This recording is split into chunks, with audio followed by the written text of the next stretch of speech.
Good morning. Let's give another hand for Jennifer Lapp.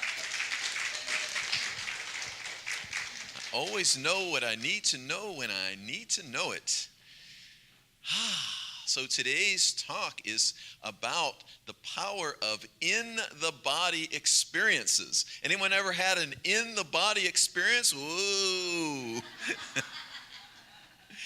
We always, in New Thought, like us spiritual people, we kind of get excited about out-of-body experiences. I had an out-of-body experience. It was so cool. I was out. I was looking down on myself. I was looking into myself. And those are beautiful and wonderful, but really we're in these bodies for a reason.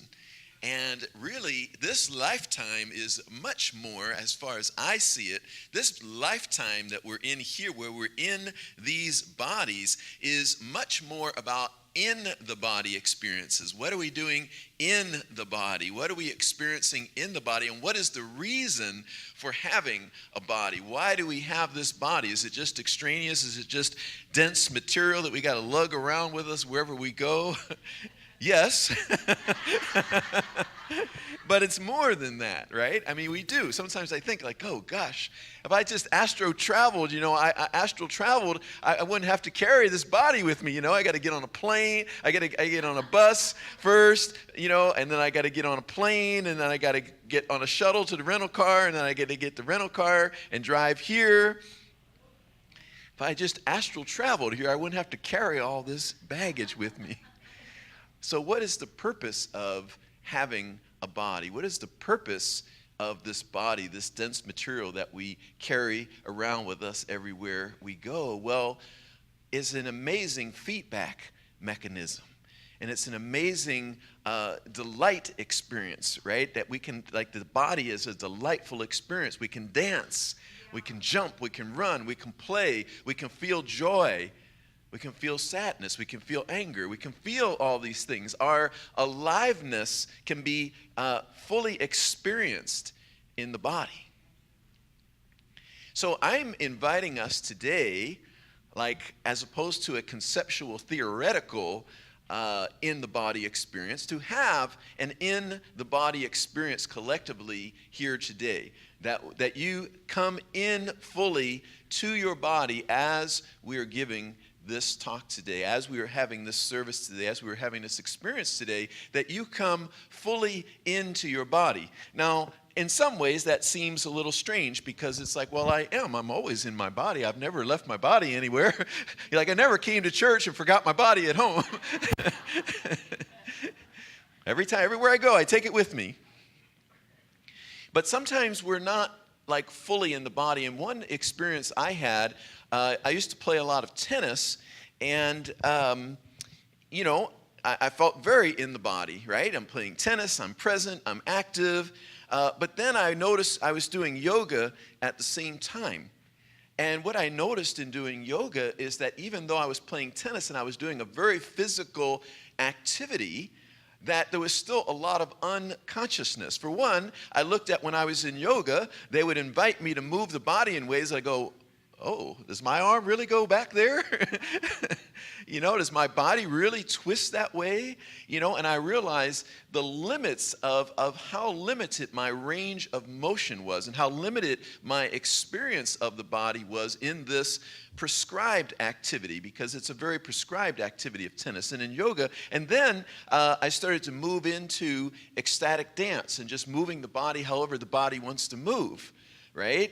And then I discovered a whole new level of being in the body, because then there's no prescribed movement, right? There's no, like in tennis, there's very specific movements, and you want to have good form, right? So, and I play left-handed and right-handed, so I was about to demonstrate. I wasn't sure if I should do it right or left, or sometimes I switch the racket into the other hand, and people go, did you just switch that to your right hand? Yes.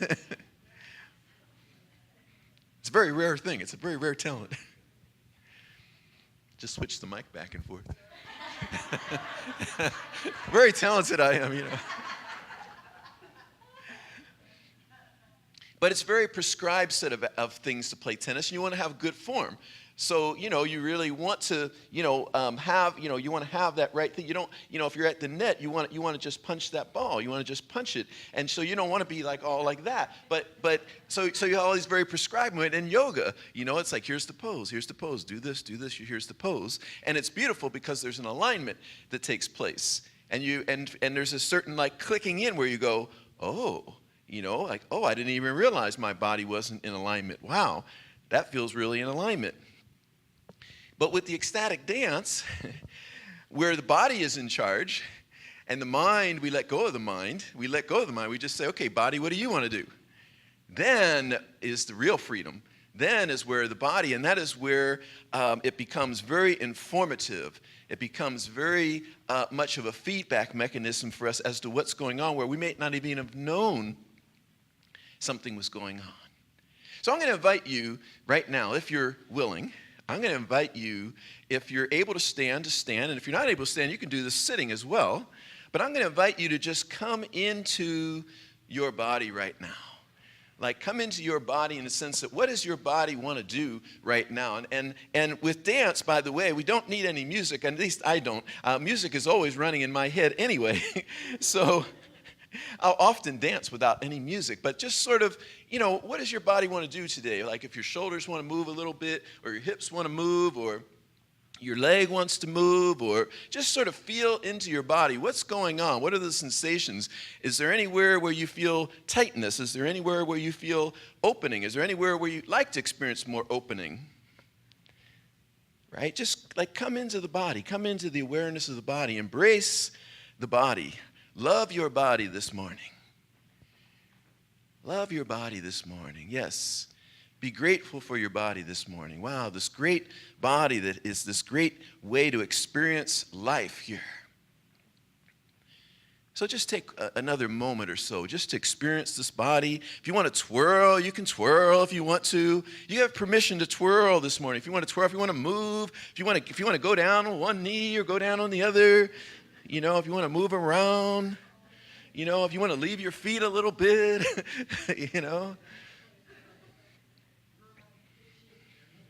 Isn't it interesting the ways that we normally move? We move in very prescribed ways, like you walk across the room a certain way, right?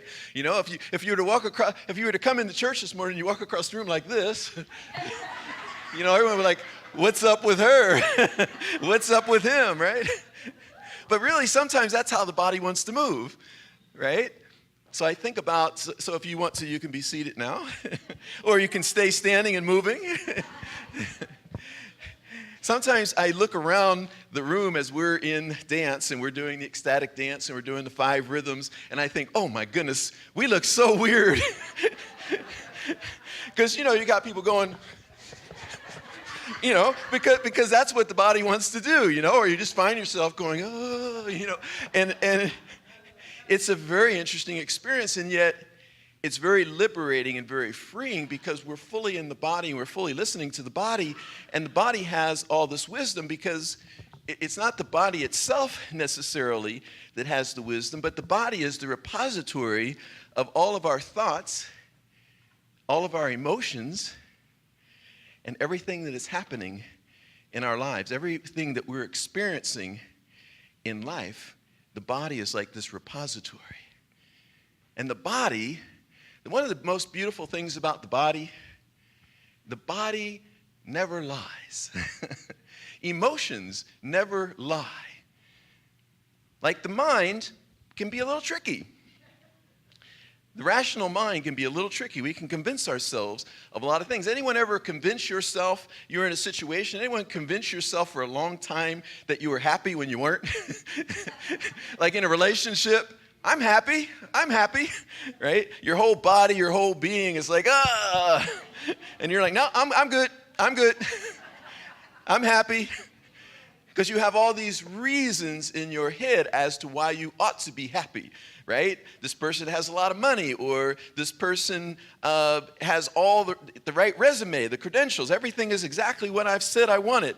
Or whatever it is, the mind can convince us of something that's not really true for us. That's not really real for us, because Gay Hendricks in this book, Conscious Living, that we're doing a class on right now, talks about having a full body experience. That in order to really be alive and live life and to be authentic, it has to be a full body experience, because the body is where we feel in to see what's real for us, to see what's authentic for us. The mind can convince us of a lot of things. Anyone ever have a job where you stayed in that job because I have? You convinced yourself this was the right thing. It paid the right amount of money. It was the right location. It's convenient. It's comfortable. I already know how to do the job.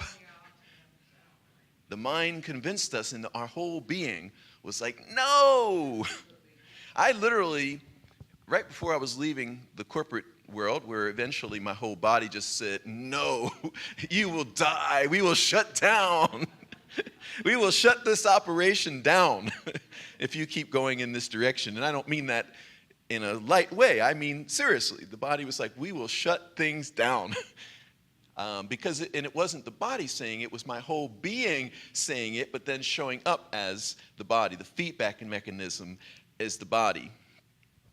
I had, right before I left the corporate world, when the mind was still working hard to convince me that that's where I belonged, I had spent my whole life up until that point preparing for it. Did an MBA, and I did everything right to climb that ladder, and it was like, the mind was like, no, this can't be wrong. Everything has prepared us for this. But I went on a job interview, and I sat in front of a man, and the more he talked about the job, the more my eyes glazed over. And the further he talked about it, the more my body contracted, and the more I answered the questions, and he said, well, would you like to do such and such? I'm like, yeah, sure. I would love to do that. I think it would be wonderful. So literally, finally, by the end of the interview, the interviewer said to me, he said, you're totally qualified for this, and you can have this job if you want, but I don't think you want it. And the mind still was working, right? The mind kicked in, wait, I'm in an interview, I got to get the job. Get the job. That's the purpose of the interview. Get the job. And so I persisted in, no, I want this job. And then, of course, I called him back a day later. I'm like, you're right.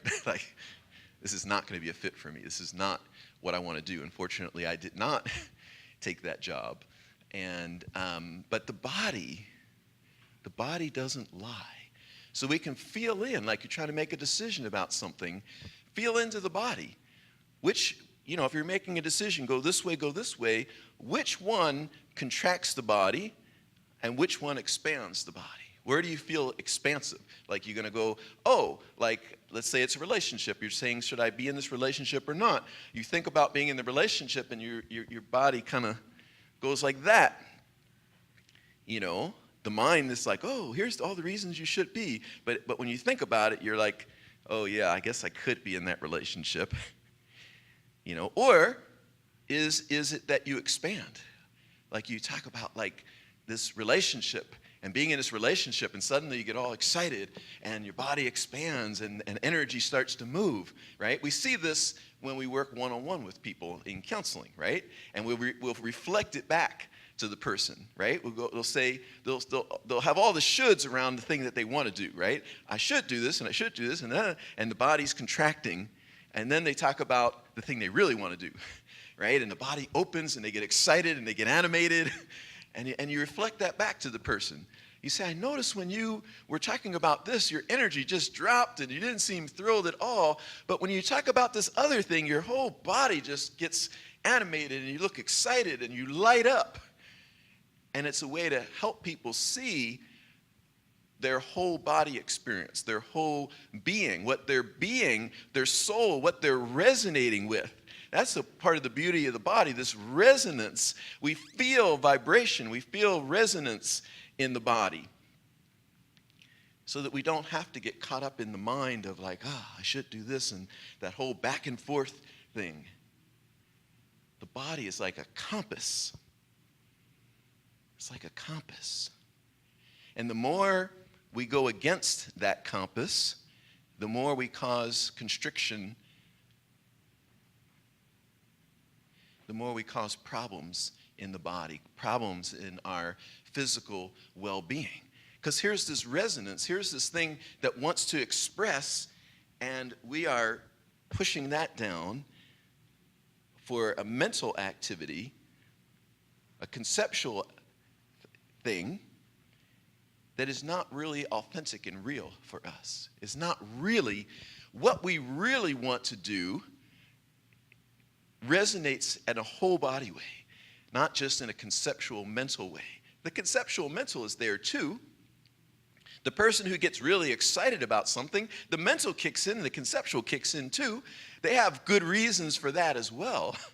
It's just that the good reasons also go along with a full body resonance to this thing. So we're really talking today about, and you know, let's talk about energy for a moment. Let's talk about energy for a moment, because there's so many cases where, you know, there's prescriptions and there's commercials and there's ads and there's all, you know, there's 5-hour energy, whatever. There's all these things out there so people must be experiencing a lack of energy. I'm assuming, based on all the products available, all the advertisements out there, all the things people do, all the coffee. You know, you go to, at the airport in Denver in the morning when I'm flying, you know, to catch a 7 a.m. flight, the longest line is at Caribou Coffee and Dunkin' Donuts. Everyone's getting the sugar and the caffeine, right? So I'm going to assume, based on the body of evidence, that people are having some sense of a shortage of energy. They need energy, need some sort of boost, right? But how about this? How about this? In the light of all that, how about this, that we have access at all times to infinite energy? Infinite energy. So how do we reconcile those two? All these people are like, how do I get more energy? Give me some caffeine, give me some sugar, give me this, give me a remedy, give me a special diet. To get more energy. And yet we have access to infinite energy at all times. Well, we have to come into our bodies. We have to come into being in touch and listening to what our body is telling us. It will zap our energy if we're pushing against the fabric of life, the fabric, the resonance, the essence of what our whole being wants to do. If we're going the opposite way, if we're pushing against that, that takes a lot of energy. It's like swimming upstream as opposed to swimming downstream. Swimming upstream, you're going to be worn out trying to swim against the current. But you're swimming with the current, all right, like I get on my bicycle in Boulder and, you know, there's uphills and downhills. When I'm on the downhill, you know, woof, right? I'm just flying down that hill. You go uphill, that's a whole different thing, right? You're laboring, you're working. So to have access to this infinite energy that is always ours, we have to come into the body, come into the resonance, and we have to discover within ourselves the energy that is already constantly moving, that is already wanting to move, that is already constantly moving, that is already constantly flowing, and then flow with that. Michael Singer, the author of The Untethered Soul, says it this way about energy, that you can call upon it anytime you want. It has nothing to do with age. Some 80-year-old people have the energy and enthusiasm of a child. They can work long hours for 7 days a week. It's just energy, and energy doesn't get old, it doesn't get tired, and it doesn't need food. How about that? That there's this energy moving through us that is independent of all those other things.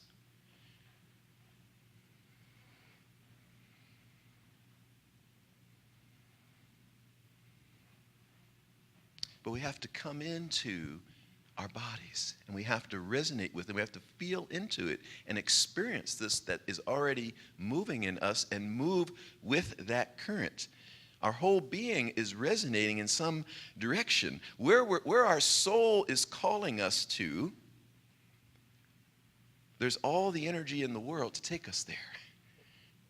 where we're going against what our soul is calling us to, where we're going against the current of our being, the current of what we're really being called to, what is really our authentic expression, going against that zaps our energy.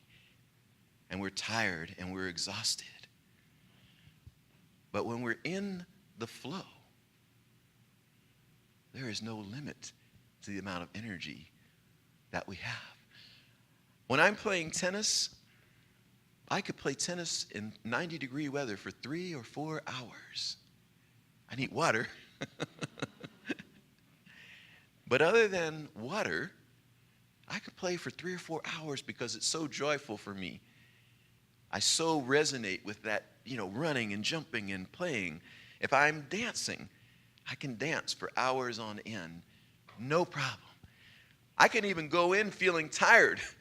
I can go into a dance. I often, this is an experience I have often.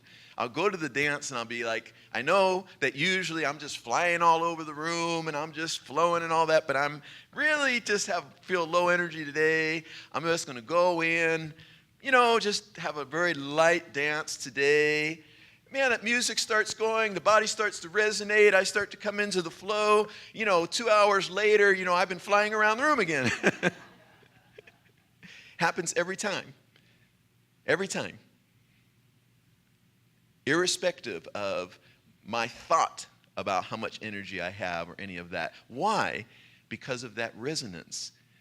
Because there's an infinite reservoir of energy. And when I align with what wants to be expressed through and as me authentically, there's no limit to how much energy I have. So then we get to ask ourselves, when we're suffering from not enough energy, where am I pushing against my own self? Where am I pushing against what really wants to happen to me? What really fulfills me? What really excites me? What I really want to be doing?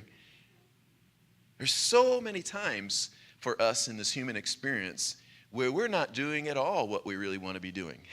We're not doing what we want to do for work. We're not doing what we want to do in relationship. We're not doing what we want to do for fun. We're often doing the things we think we ought to do. This is what my life ought to be. That's like such a sure recipe for lack of fulfillment. Lack of energy. A full body experience will not allow us to align our life that way. A full body experience will not allow us to align our life against the fabric of what really wants to be expressed in us. Because a full body experience will let us know right away.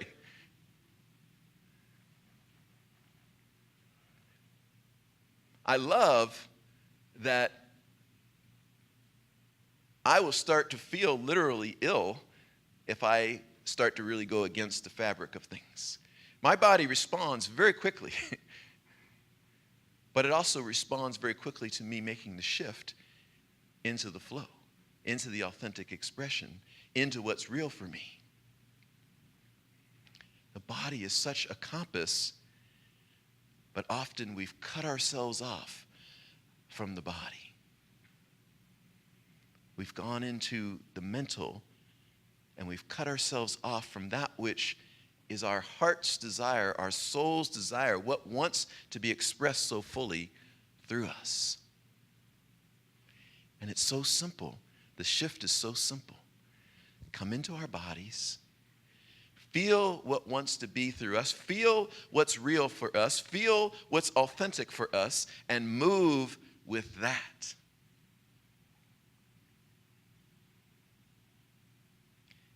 Let's see. What are the benefits? More fulfillment, more energy, more joy, more accomplished.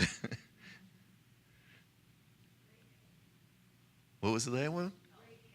Great health. Let's see, what is the downside? I have to let go of the idea of what I think it should be. And maybe that sense of being, that sense or that illusion of being in control. Like everything's comfortable, everything is.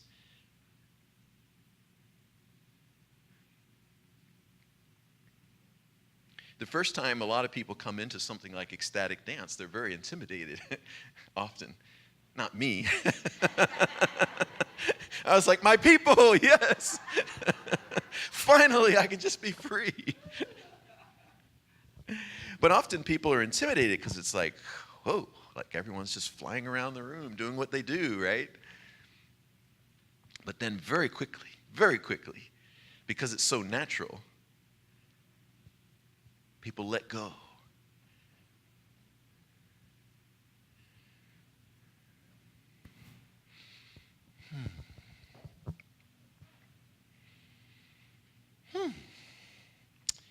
Wow.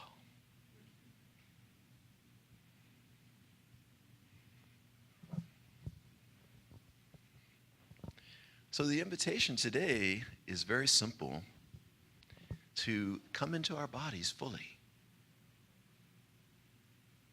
to live a full body, a whole body experience of life, to move from the place of deep resonance in our entire being, including our body, mind, soul, our entire being, to move from that place, to make our decisions from that place, to take our actions from that place, to speak from that place. How often do we not even really say what's true for us? How often do we say what we think others want to hear? But when we're fully in our bodies and we're fully in that resonance, it's hard to not speak the truth. For one, it'll be so obvious, right? For anyone paying attention, it's part of the beauty of being in conscious community, is people are awake and aware. So you go, like I overheard this in a coffee shop the other day. You know how I eavesdrop in coffee shops. I saw a few of you judging me last time I said that. That I like to eavesdrop. A few were like, oh, wow, that doesn't sound very ministerial. Eavesdropping. But I always need material. I give a lot of talks. I need material. I don't use names, I don't use any names. I don't gossip. But I overheard this in a coffee shop. This woman said she had had a breakdown the previous week. But then right after that, she was all smiles, right? And she told the woman what happened in a very matter-of-fact way. I had this breakdown. Well, I went through this. I think she, ended up in a hospital or something like that. Like emotional, mental breakdown. And then she was right back to work, and she was doing her work. And the other woman said to her, and she said, now I'm doing fine. And the other woman said to her, I sort of believe you. And I think that's when we're around conscious people, they notice our full body experience as opposed to just our mental conceptual, what we're seeing, right? Like, yes, I'm happy in this relationship, but then our whole being says no. And it's like we point that out. You say you're happy, but then your whole being says no. Or you say you're not angry with me, but your whole being says you are. Everything about you other than your lips and your tongue say that you are tremendously pissed off at me at the moment.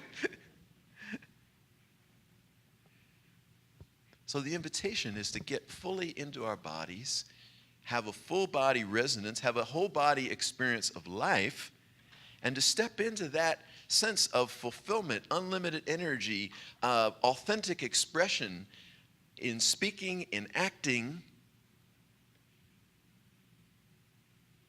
and to flow with life, to be healthy, to be well. It's right there for us, for the taking, for the having. Peace and blessings.